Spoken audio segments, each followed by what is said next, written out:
Já falamos sobre qualidade, já falamos sobre a interface do Prusa Slicer, já falamos um pouquinho também sobre o preenchimento. Agora bora falar sobre perímetro e também um pouquinho sobre preenchimento, porque querendo ou não, um tá ligado no outro. Então, bora lá!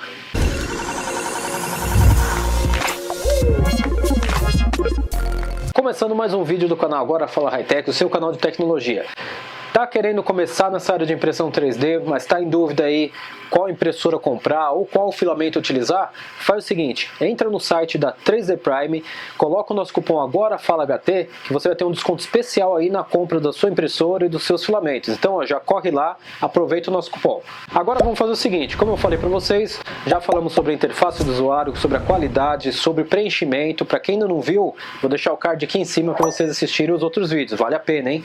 Mas nesse vídeo nós vamos falar sobre a parte, um pouquinho do preenchimento também, mas vamos falar sobre a parte de perímetros, né? A parte que vai em volta da peça ali, a parte externa e a parte interna também, que envolve ali a nossa peça impressa. Então vamos fazer o seguinte, bora já pro computador. Então vamos lá, pessoal, já estou aqui na frente do Prusa Slicer, lembrando que essa versão que eu estou utilizando já é a mais recente, tá? É a 2.5.0. Então se você ainda não atualizou, já atualiza, porque essa versão já está estável, está bem legal, tem bastante recursos novos aí que ajudam bastante aí na sua impressão. Mas vamos lá. Estou com o Astronauta aberto aqui e hoje eu vou falar um pouquinho sobre perímetros, né? Ou wall, né? E a gente vai falar também um pouquinho sobre preenchimento também, porque querendo ou não, uma coisa é ligada na outra, né? Então a gente precisa também ter um pouquinho do conhecimento na parte de preenchimento também. Então como eu falei já no outro vídeo, né, sobre o preenchimento, então eu vou puxar um pouquinho mais aqui o preenchimento nesse vídeo também. Então vamos lá, o que a gente tem que observar? O perímetro, ele tem desde o perímetro externo como o perímetro interno, tá? Então, vou mostrar para vocês, ó, montar, já fatiar essa peça, só para vocês terem uma ideia, né? Então tá aqui, ó, a peça tá fatiada, tá até com, deixa eu diminuir um pouco desse preenchimento aqui para ficar mais fácil aqui para vocês enxergarem o perímetro. Então tá aqui, ó. O que seria o perímetro, tá? Seria essa parede externa aqui, ó, essa laranjinha aqui, ó, é a parte externa do perímetro e essa interna aqui. E aqui é o infio, né, o preenchimento. Então aqui nós temos a parede externa, interna e o preenchimento. Então por que eu falo que eles são ligados? Já dá para observar aqui, ó, essa parte vermelha, que ele está conectando o infio, né, junto com o perímetro. Então ele vai ajudar ali a dar uma certa resistência aí nessa peça, né? Apesar de eu estar utilizando apenas 5%, tá? Mas esse infio que eu estou utilizando é esse daqui, ó. Então a gente vem aqui na aba Print Settings, né? Infio, tá aqui, ó, 5% do 3D Honeycomb. Se eu tivesse utilizando um outro tipo de infio, por exemplo, vamos pegar aqui em linha, que é um infio um pouquinho mais simples aí, ó, vou mandar fatiar de novo. Olha a diferença que dá, ó. Tá vendo? Até me perguntaram aí qual que é o tipo de preenchimento, por que a gente muda o tipo de preenchimento de um para outro. Isso daí a gente vai ter que analisar a peça que a gente vai fazer, tá? Dependendo da peça que a gente vai fazer, se é uma peça decorativa ou uma peça que vai sofrer uma certa resistência e tudo mais, a gente tem que analisar tudo isso daí. E querendo ou não, a gente vai ter que ver um por um aqui para ver qual que protege melhor por dentro a peça e tudo mais. Lembrando que não é somente o infio, tá? O perímetro também é extremamente importante na hora que você for fatiar a sua peça, porque está conectado um no outro, tá? Então vocês podem observar, eu estou com 5% nessa peça, teoricamente seria uma peça decorativa, né? Seria esse astronauta aqui. Porém, se eu quisesse que ela ficasse bem resistente, aqui nesse caso ele já está até resistente, tá? Mas se eu quisesse que ele ficasse mais ainda resistente, eu poderia aumentar o número de paredes, por exemplo, e deixar o infio do jeito que está. Então o que vai acontecer? Eu estou com duas aqui, né? Dois perímetros, né? Eu posso vir aqui em Layers e Perímetros e colocar aqui que eu quero deixar com 3. Ou melhor, vou colocar 4 para vocês verem. Volto aqui e mando ele fatiar de novo a peça. Não mudei o infio, né? Vocês viram que o preenchimento ali, o infio, continuou sendo 5%. Porém, olha o que aconteceu aqui, ó, na parede, ó. Ó, eu aumentei, não aumentei para 4? Então, ó, eu tenho a parede externa, tenho a parede interna, então eu tenho aqui, ó, uma, que é essa laranja, 2, 3, 4. Então estou com 4 perímetros, mais os 5% de preenchimento. Essa peça já está uma peça bem protegida, tá? Mesmo sendo uma peça decorativa, ela está bem protegida. Não há necessidade de tudo isso. A gente vai ter que sempre analisar a peça para ver se vai precisar. Se for uma peça que vai sofrer ali um certo impacto e tudo mais, você tem que sempre trabalhar o enfio, né, o preenchimento, com o perímetros, né? No caso as paredes aqui, ou o wall, né? Então, por que eu estou falando enfio e estou falando preenchimento, wall e perímetros também, e paredes, né? Porque querendo ou não, até fizeram um comentário em um dos outros vídeos, por que eu não passava o software para o português. E vou ser sincero, tá? É legal que vocês aprendam realmente a mexer com ele em inglês, apesar de que a gente está no Brasil e tudo mais, tal, mas é legal que vocês aprendam a mexer com ele em inglês, porque muito conteúdo sai primeiro em inglês. Então já aconteceu comigo logo no começo de eu estar pesquisando, não achar nada em português, até que eu resolvi ir lá e falei, vou procurar em inglês, nem que eu traduza ali com o Google. E eu resolvi muitos problemas que eu estava encontrando na língua inglesa. Em português eu não tinha ainda acesso a essas informações, demora para chegar na nossa língua. Então, querendo ou não, utiliza ele em inglês, se aperfeiçoa aí utilizando ele no inglês mesmo, porque vai ser muito mais fácil para você trabalhar, tá? Mas se você quiser de qualquer jeito utilizar ele em português, não tem problema nenhum, você pode utilizar aí o que for melhor para você. Mas eu recomendo trabalhar realmente com ele em inglês. Mas vamos lá. Então, ó, eu estou aqui 5% de enfio e 4 paredes. Se eu alterar agora, ó, eu vou alterar o tipo do enfio, tá? Até me perguntaram qual o tipo de enfio que a gente deve utilizar, por que eu devo alterar, ó. Vamos supor que é uma peça mecânica, uma peça que vai sofrer um certo impacto ali e tudo mais. Eu tenho que analisar um por um, para ver qual que vai me atender melhor. E querendo ou não, eu só vou saber isso daí vendo um por um como que vai ser. Mas eu não vou testar um por um aqui com vocês. Né? Depois vocês entram, eu faço o teste de um por um para vocês verem como que muda, né, de um para outro. Mas vamos supor que eu tenho, coloco aqui, ó, 3D Honeycomb, que é o que eu acho assim que geralmente é o mais resistente. Por quê? Vocês viram como é que estava em linha, né? Agora eu coloquei o 3D Honeycomb, ó, e vou mandar fatiar de novo a peça. Olha a diferença. 5%, não alterei, ó, continua aqui, ó, você vê aqui na direita, ó, 5%, olha a diferença do 3D Honeycomb para aquele linha. Olha o quanto que está cobrindo com 5% de enfio, hein? Olha o quanto que está cobrindo a peça. Então isso que vocês vão ter que analisar, tá? Qual o tipo de enfio que você vai utilizar, dependendo da peça que você vai imprimir. Se é uma peça decorativa, que não tem risco nem nada, ela vai ficar ali bonitinha só numa estante, não precisa de tudo isso, né? Você pode colocar um enfio diferente, que não ocupe menos, por exemplo, aquele linha. Ou escolher algum outro aqui, ó. Tem o estrela também, é a única que vai mudar nesses daí, né? Ó, só o formato, ó. Esse aqui ainda vem menos ainda do que o linha, ó. Com 5%, ó, tá vendo? Agora, se eu aumentar aqui, ó, vou colocar 20% desse linha. Desse linha não, desculpa, desse estrela. Ó, ele já aumenta muito mais. Mas mesmo assim, ó, olhando de cima, olha a diferença dele para aquele 3D Honeycomb. Olha bem essa peça, tá vendo? Ó, 20% com estrela. Se eu alterar aqui novamente para o 3D Honeycomb, vou deixar os 20% e mandar fatiar. Olha a diferença que dá. Lembrando que tudo isso daqui, ó, toda essa diferença que vocês estão vendo, influencia aqui também, ó, na utilização do material e o tempo de impressão. Então vocês sempre vão ter que analisar isso daí. Não tem jeito. A gente vai ter que ver o tipo de peça que vai imprimir, escolher ali a decorativa, não é decorativa. Então não tem jeito. Tem que ser analisado tudo isso daí. Não tem uma forma mágica da gente resolver isso. Mas vamos voltar aqui para o 5%. Vou voltar aqui para o linha para vocês conseguirem enxergar melhor. Vou deixar até o estrela. Ó. Então tá aqui. 4 paredes.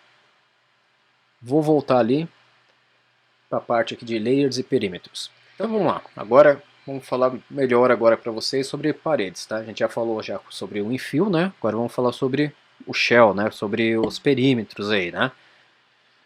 Então como que funciona? Nós temos aqui, ó, tinha colocado 4, né? Eu vou voltar aqui com 2, tá? E como que funciona isso daí? No Ultimaker Cura, a gente pode colocar o número, né? De paredes que a gente quer, ou o milímetro, né? Quantos milímetros que a gente quer. Até por sinal, se você parar o mouse em cima dessa caixinha aqui, ó, ele já traz essas informações ali, ó. Mas aqui no caso do Prus Slicer, a gente já entra com um número direto. Lembrando que a parede é o múltiplo do bico, né? O múltiplo do tamanho do bico, né? Então o que acontece? O bico que eu estou utilizando, se a gente vir aqui, quer ver, ó? Aqui em Extruder 1, ó, Printing Settings, Extruder 1. O diâmetro do bico que eu estou utilizando é 0.4. Então, sempre é legal utilizar o múltiplo do bico. Então, o que está acontecendo aqui, ó? Vamos voltar lá. Se eu colocar aqui, ó, uma parede, o que ele vai fazer? Ele vai fazer somente uma única parede de espessura. A gente não precisa aqui no caso do Prus Slicer colocar o diâmetro, ou alterar o diâmetro e alterar o número de paredes, ou escolher entre um e outro. Aqui você coloca o número que você quer já de paredes. Ó. Eu coloquei uma, ele vai fazer só a parede externa, tá vendo? Ó? Então tá aqui, ó, só a parede externa. Então, o que ele está fazendo? Uma parede externa com 0.4. Tá? Só que a gente não vai fazer só uma parede, porque senão a peça fica extremamente frágil ali, né? Então, legal no mínimo pelo menos duas paredes. Aí coloquei dois aqui, ó. Mandar fatiar. Aí ele vai aparecer aqui, olha lá, duas paredes. A externa, que é essa laranja, e a interna, que é essa amarela que está aqui, ó.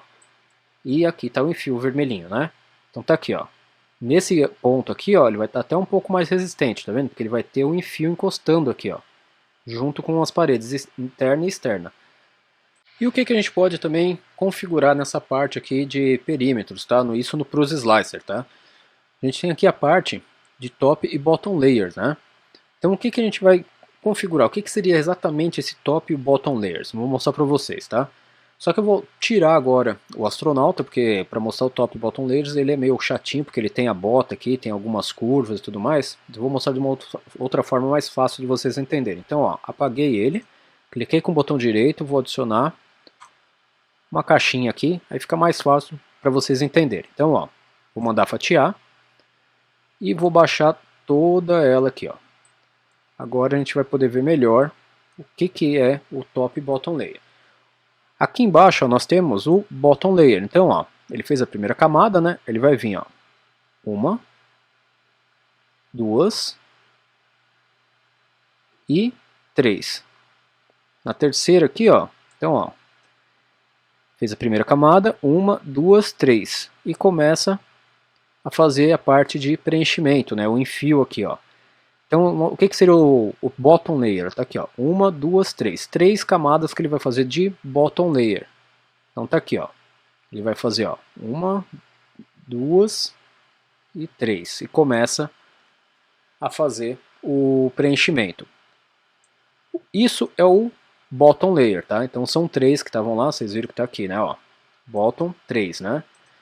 E o top layer é no final aqui da peça, né? Então quando ele está terminando aqui em cima a peça, ó lá, ele fez aqui, ó, uma, duas e três. Fechou a peça. Mesma coisa, ó, uma, duas e três. Então, o top layer é a parte de cima, ele fecha com três camadas, e o bottom layer é a parte de baixo, ele fecha com três camadas ali também. Mas vamos supor que eu altere isso daí, só para vocês verem como funciona, ó. Eu venho aqui, eu quero que fique 5. E mando ele fatiar de novo. Ele já fatiou, então o que ele vai fazer? Ó? Fez a primeira camada, aí nós temos ali, ó, uma, duas, três, quatro, 5. Aí ele começa com o preenchimento. Então o que ele fez? Ele fez 5 superfícies ali, 5 bases, né? 5 camadas. E depois, aí sim ele começou com o enfio, né? O preenchimento. E se você observar aqui, ó, eu não alterei as layers. As layers não alterei as paredes, né? Os perímetros, né? Então ele está com o perímetro externo, que é esse laranja, e o perímetro interno, que é esse amarelo. Se você sempre olhar aqui, observar aqui nesse lado esquerdo, ó, ele tem as cores, ó. O laranja é o externo, o amarelo é o perímetro interno. E ele mostra aproximadamente o tempo que ele vai demorar para fazer aquele perímetro, né? Então tá aqui, ó, 10 minutos aproximadamente para fazer esse externo todo e 5 minutos para fazer o interno, porque é um pouco menor do que o outro, né? E ele mostra em porcentagem aqui, a utilização de filamento e tudo mais, ó. Então é bem legal. Então tá aqui, ó. Então o que eu alterei? Não alterei os perímetros, alterei só o bottom layer. O que ele vai fazer? Essa parte aqui de baixo, ó, se eu precisasse que essa parte desse quadrado fosse bem forte aqui, essa parte de baixo, ó, com 5 aqui estaria extremamente forte. Ó. Poderia bater aí que dificilmente ele iria quebrar. Então tá aqui, ó. Tem como alterar essa parte também, tanto aqui no bottom como no top layer. Então embaixo aqui ou em cima eu posso alterar essa configuração. Então nós temos aqui 3, 3 e 2. Aqui essa parte que está de perímetro, né? Aí nós temos aqui embaixo algumas outras configurações, né, de qualidade, né? Que aí ele vai fatiar um pouquinho mais, vai demorar um pouquinho mais para fatiar a peça, vai tudo mais, ó. E é aquilo que eu falei, ó, qualquer dúvida que você tiver, geralmente todas as opções, tá? Não são todas, algumas não vão dar essa opção, né, de você clicar e abrir a página, mas a grande maioria do Prusa Slicer tem, tá? E o que nós temos mais aqui, ó? Aqui em Quality, nós temos aqui, ó, Quality Slower Slicing, né? Então, mexendo nessas configurações, pode ser que ele influencie um pouco no tempo ali de impressão, né? Ele melhora a qualidade, mas ele vai demorar um pouquinho mais ali para fazer a impressão. Mas o que nós temos aqui, ó? Perímetro externo, se houver necessidade, ele tem aqui, ó, Ensure Vertical Shell Thickness, né? Ah, não sei o que é isso. E como que eu falei, ó, sempre ele tem essa opção, ó, geralmente ele tem essa opção, que você pode clicar e ele te abre a página informando para que serve essa opção. Essa daqui, ele vai analisar, sabe quando você está fazendo, por exemplo, quer ver, ó, vou até abrir ela aqui para vocês verem o que aparece, tá? Fica mais fácil para explicar para vocês entenderem. Aqui, ó. Ele aparece isso daqui, ó. O que ele vai fazer? Sem aquela opção marcada, algumas peças tendem a ficar com esse aspecto na parte de cima ali, né, que é onde ele começa a fechar, que a peça é curva, né? Então ele começa a ter esse aspecto. Quando você habilita aquela opção, ele tende a melhorar ela. Não é que ela vai ficar 100% que nem eles estão mostrando aqui não, mas ele tende a melhorar muito ali o fechamento nas partes curvas em cima ali, né? Evitando que fique dessa forma aqui durante a impressão, né? Então o que ele faz? Ele cria, deixa eu voltar lá para o Prusa. Então o que ele faz? Ele cria como se fosse uma camada ali para fechar melhor aquela parte, né? Aquela parede superior, né? Aí nós temos essa outra opção, ó, Avoid Crossing Perimeters. O que ele vai fazer? Ele vai evitar que no movimento do carro ele cruze, né, ele fique cruzando entre um ponto e outro para criar, por exemplo, sabe quando você está imprimindo, ele gera aquelas teias de aranha e tudo mais? Ele vai evitar ficar cruzando os caminhos que ele faz para evitar que fique aquele monte de linha ali, né? Então isso daí, ele evita isso, só que o tempo de impressão acaba melhorando, aumentando um pouquinho, tá? Então, mas é legal sempre vocês, que eu sempre falo, clica aqui, vai lá. E por que eu falo para utilizar o Prusa em inglês ou algum outro software? Porque, ó, quer ver, ó, eu vou clicar nessa opção, ele vai abrir a página aqui, me trazendo informação. Olha a língua que está trazendo a informação. Eu posso vir e traduzir a página inteira, não tem problema. Mas se eu costumar a utilizar o Prusa em inglês, fica mais fácil para pesquisar até a mensagem de erro e tudo mais que ele aparece. Mas, ó, tá em inglês aqui. E só para vocês terem uma ideia, tá? Se eu vim aqui, ó, no Prusa aqui, ó, no site da Prusa, clicar aqui, ó, em ajuda, ó, em help, vou pedir uma ajuda sobre o Prusa Slicer. Olha só que legal, ele me traz várias categorias e subcategorias aqui, ó, sobre o Prusa Slicer, entrada e saída, ó, a barra esquerda ali que eu estava comentando com vocês, a barra superior, todas essas informações, ó, configurações do filamento, configuração de uma impressora, tudo isso daqui, ó, se eu clicar, a informação que ele vai me trazer é em inglês. E se eu pedir aqui em cima no Prusa para colocar em português, ó, não tem o português. Querendo ou não, inglês é a língua mais falada. Então eu volto a insistir para vocês, acostume com o software em inglês, que é melhor para vocês até procurar informações aí na internet, tá? Mas é aquilo lá, se você quiser usar português, continue usando português, não tem problema nenhum. Mas tá aí, ó, só para vocês terem uma ideia, tá? Agora voltando aqui então para o Prusa, ele vai evitar cruzar ali os caminhos, né, para evitar ter aquelas linhas, né? Aqui você pode determinar um número X, né, para ele estar evitando ali, não determinar um espaço, né, para ele evitar dentro daquele espaço ali X. Aqui nós temos para ele detectar paredes mais finas, né? E por que eu não estou conseguindo selecionar essa opção? Ó? Eu não estou conseguindo clicar nela aqui, ó, porque eu estou com o Arachne ativo aqui, ó. Se eu voltar para o clássico, aí eu tenho como alterar todas essas opções aqui sem problema nenhum, ó.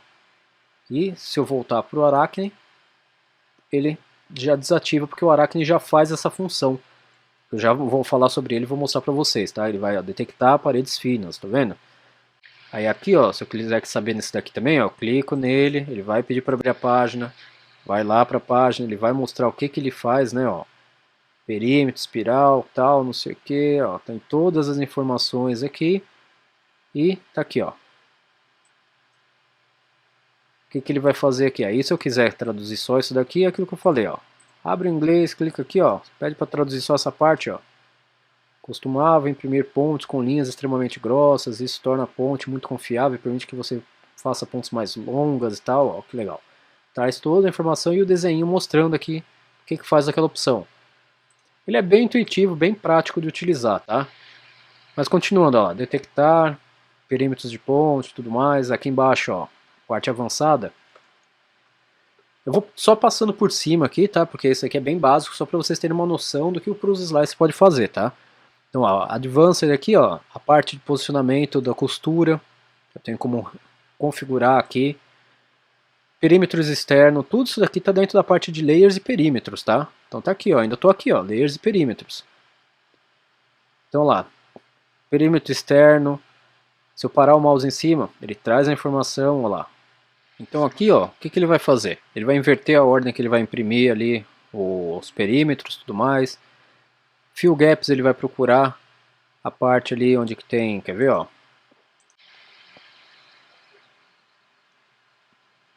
Aqui, ó.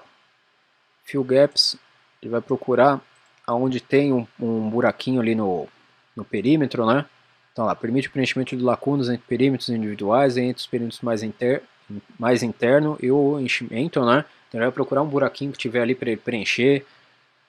Então, todas essas opções, ó, só estou passando aí por cima para vocês terem uma noção, né? O que ele faz, né? E o Perimeter Generator, né? O Perimeter Generator está aqui como o Arachne, né? Que é o novo, já está nessa versão 2.5, na anterior não tinha. Que é o que? Vou mostrar para vocês, ó. Quer ver, ó? Eu vou pegar essa peça aqui e mandei fatiar o astronauta, certo? Agora eu vou vir aqui embaixo, ó, logo na primeira camada para vocês verem a diferença, ó. Eu vou deixar no modo clássico e vou mandar ele fatiar. Ó, então eu vim aqui, ó, mandei ele fatiar, certo? Essa aqui é a parte da bota do astronauta, a primeira camada ali que está fazendo. Observem aqui, ó, nessa parte aqui, ó, tá no modo clássico, né? Então ele fez o perímetro externo, fez o interno, tá? Aí ele fez aqui o Solid Infill e ficou esse buraquinho aqui, ó. Ele não juntou o perímetro, né? Então, teoricamente seria uma parte aqui que vai ficar frágil, né? Agora, isso no modo clássico. Se eu vim aqui ativar ele e mudar para o modo Arachne, e vou mandar ele fatiar de novo, olha o que vai acontecer. Ó, é a mesma parte, tá? Ele foi lá, analisou as partes que precisariam ser preenchidas, né, do perímetro e colocou, ó, o perímetro externo e o interno, e ele fechou essa parte aqui para melhorar a peça, dar uma resistência melhor nessa parte, porque ele viu que aqui era necessário estar fechado. Então esse Arachne Perímetros é bem mais interessante estar utilizando, tá? Ele ajuda bastante aí para preencher algumas lacunas aí da peça quando você precisa, né?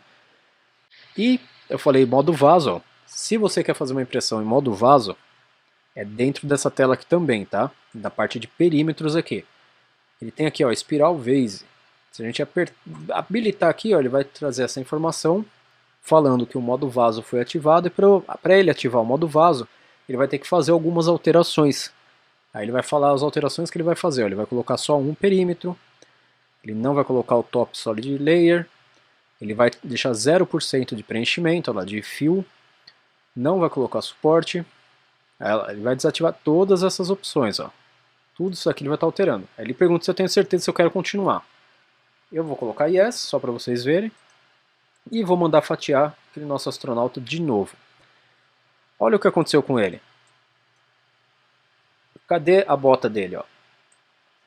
Ele está subindo, ó, ele inteiro com uma única parede, né, um único perímetro externo. Então ele acabou perdendo algumas partes, né, ó. Ele não tem onde imprimir, iria imprimir até no ar, ó, porque sumiu, ó. Então essa é um tipo de peça que eu não conseguiria imprimir ele assim desse modo vaso. Eu teria que utilizar um outro tipo de configuração caso eu quisesse imprimir ele com uma parede só. Mas o modo vaso aqui, por exemplo, não iria funcionar. E aonde iria funcionar o modo vaso? Eu vou mostrar para vocês. Então aqui, ó, vamos supor que essa peça aqui é uma peça que eu quero fazer ela no modo vaso. É um cilindro aí que eu quero fazer com o modo vaso, que eu quero pegar e utilizar ele para colocar uma flor, alguma coisa. Então, aqui já ativado o modo vaso, eu venho aqui, ó, e mando ele fatiar a peça. Olha o que vai acontecer com a peça. Ele fatiou a peça e ele deixou a parte de cima. Lembra que ele tirou o top layer? Então, ó, já deixou aberta. E ele fez, ó, o que? Ele deixou aqui só o Solid Infill, essa parte aqui de baixo, né? Opa, tô subindo as duas, né? Vou subir só uma, vamos lá. Deixa eu virar aqui para vocês verem, ó. O que ele fez, ó? Ele vai deixar só o perímetro externo. Ó, uma, aqui já subi duas, né? Então, ó lá. 1, 2, 3, 4, 5, 6, 7, tá subindo, ó. Mas ele tá subindo o quê? Só o perímetro externo. Se vocês olharem a configuração aqui, ó, o top tá com 0 e o bottom tá com 3. Então o que ele vai fazer? E ó o perímetro aqui, ó, só tá com 1. Então o que ele tá fazendo aqui, ó?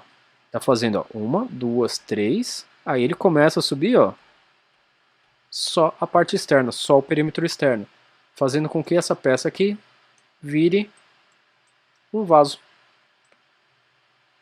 Tá aí, ó. Se eu quiser deixar a parte do bottom mais grossa ainda, eu só venho aqui em bottom, em Printing Settings, Layers e Perímetros, 3. Aqui em bottom, né, alterar para 4, 5. Então, aqui essa parte aqui, então nós falamos sobre perímetro, um pouquinho sobre preenchimento, né? E sobre algumas outras funções que também se encontram nessa parte aqui de Layers e Perímetros também, tá? Então tá aí, ó. Espero que vocês tenham gostado. Se esqueça de compartilhar o vídeo, se inscrever no canal e até a próxima.